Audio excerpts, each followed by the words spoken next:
You shiver, not from cold but from a deep primal fear. The sun has set and an impenetrable darkness presses in from all sides. Every rustle in the undergrowth, every distant howl, sends a jolt of pure terror through your body. You are utterly exposed. For 99% of human history, this wasn't a hypothetical. This was the terrifying reality of every single night for millions of years. Before the flickering warmth, before the dancing light, before the crackling sound that kept the night at bay, before fire. Your ancestors knew this fear intimately.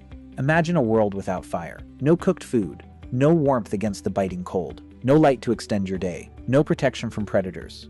Your entire existence would be dictated by the sun's harsh cycle, a constant struggle against the elements and the unseen dangers lurking in the dark. How would your ancestors have survived such relentless challenges? The discovery and control of fire, known as pyrotechnology, wasn't just a convenience. It was a foundational shift that reshaped human biology, culture, and destiny. It allowed our ancestors to unlock new food sources, expand into colder climates, and fundamentally alter their social structures. Without it, the trajectory of human evolution would have been drastically different. Would you even be here today with your complex brain and intricate society? Consider the sheer biological impact. Raw meat is tough to chew and digest. It requires a much larger gut and more energy to process. Your body would spend hours breaking down raw fibers. Cooked food, on the other hand, is softer, more digestible, and releases more calories. This caloric boost was a game changer. It meant less time spent foraging and chewing, freeing up energy for other things. What could those other things have been, if not for the transformation of food? Anthropologist Richard Wrangham, in his cooking hypothesis, argues that cooking was the key evolutionary step that allowed for the reduction in gut size and the expansion of the human brain. He suggests that Homo erectus, around 1.8 million years ago, began to control fire and cook food. This provided a higher quality diet, fueling the metabolic demands of a larger brain. Without cooking, our brains might have remained much smaller, similar to those of other primates. Would you be capable of complex thought without a cooked meal? Your very intelligence might depend on it. The evidence for early fire use is scattered but compelling. The Wonderwork Cave in South Africa, for instance, shows signs of controlled fire use dating back about 1 million years. Archaeologists found burned bone fragments and plant ash deep inside the cave, far from the entrance, suggesting deliberate fire building rather than natural wildfires. This wasn't just a lucky spark, it was intentional, a conscious act of creation. Later, sites like Gesher Beno Yaakov in Israel, dated to around 790,000 years ago, provide even stronger evidence. Here, researchers found hearths, designated areas for building fires, alongside stone tools and burned seeds and wood. These hearths indicate repeated, controlled use of fire in a specific location. They weren't just using fire, they were managing it, integrating it into their daily lives. How did this management change their world? So, let's reconstruct a day in a world without fire. You wake with the sun, your body stiff from the cold night. Your sleep was fitful, punctuated by the sounds of unseen creatures.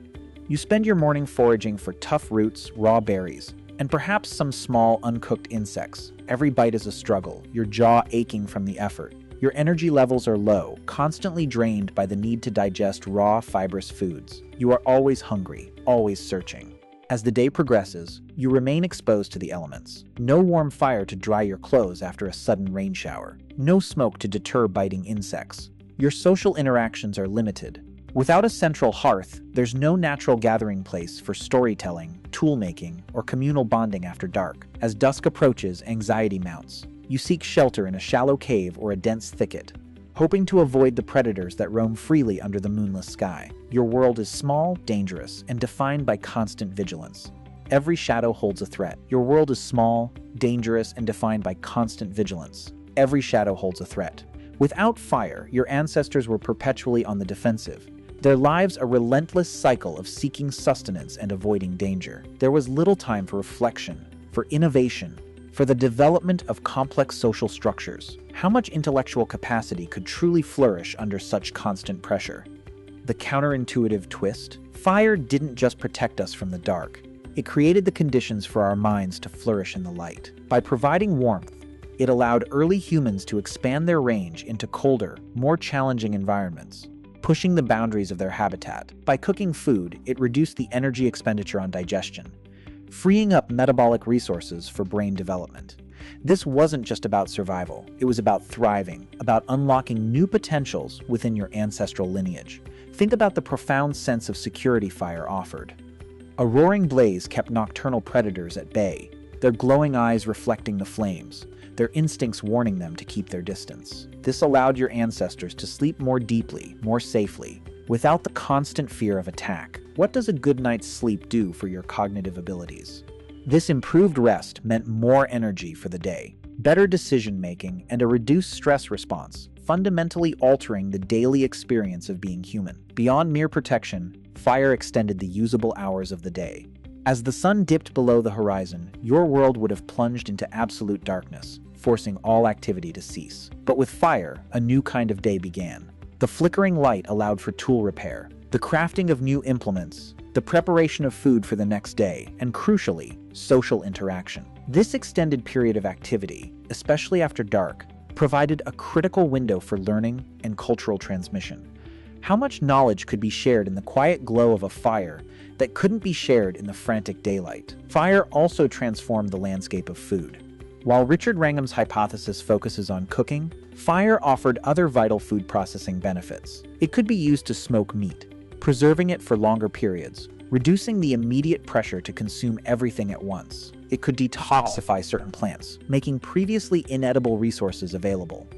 This expanded diet, coupled with preservation techniques, provided a more stable and reliable food supply, reducing the constant threat of starvation. Your body, no longer solely focused on immediate survival, could invest energy elsewhere. Consider the impact on tool making.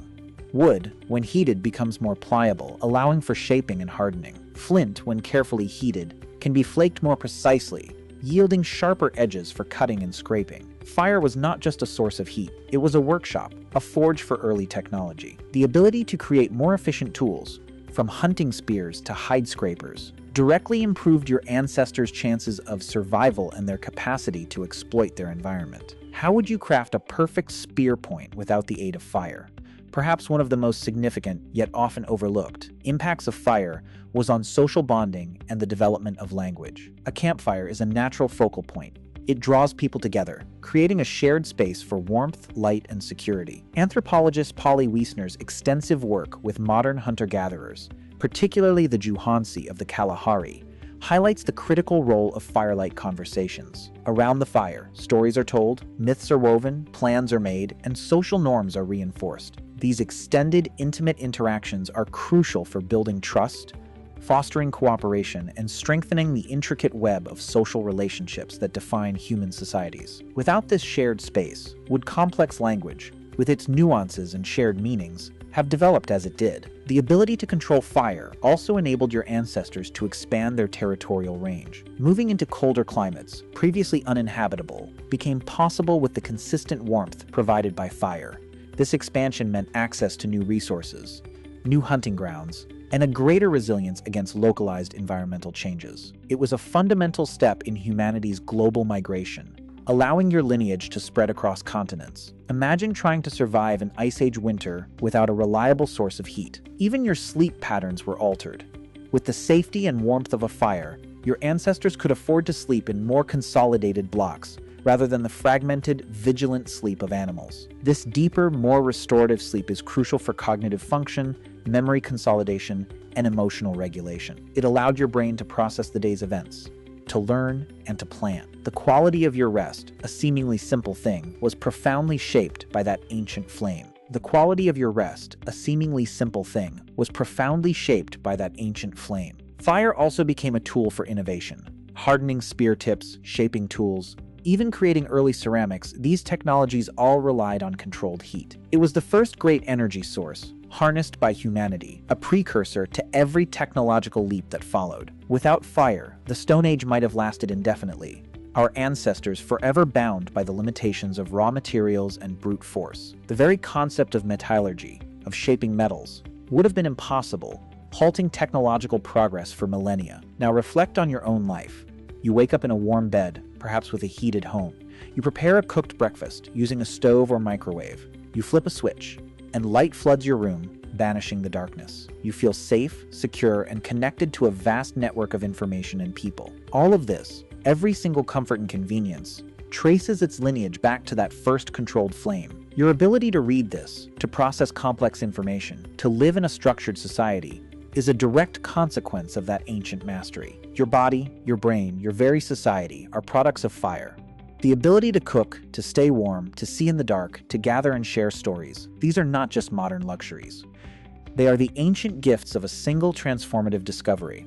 The very structure of your day, from your morning coffee to your evening entertainment, is built upon the foundation laid by fire. Without it, your world would be unrecognizable, a constant, desperate struggle against an unforgiving environment. You shiver, not from cold, but from the profound realization of how utterly dependent your existence is on that ancient flickering light, a warmth that banished the primal terror of the endless night.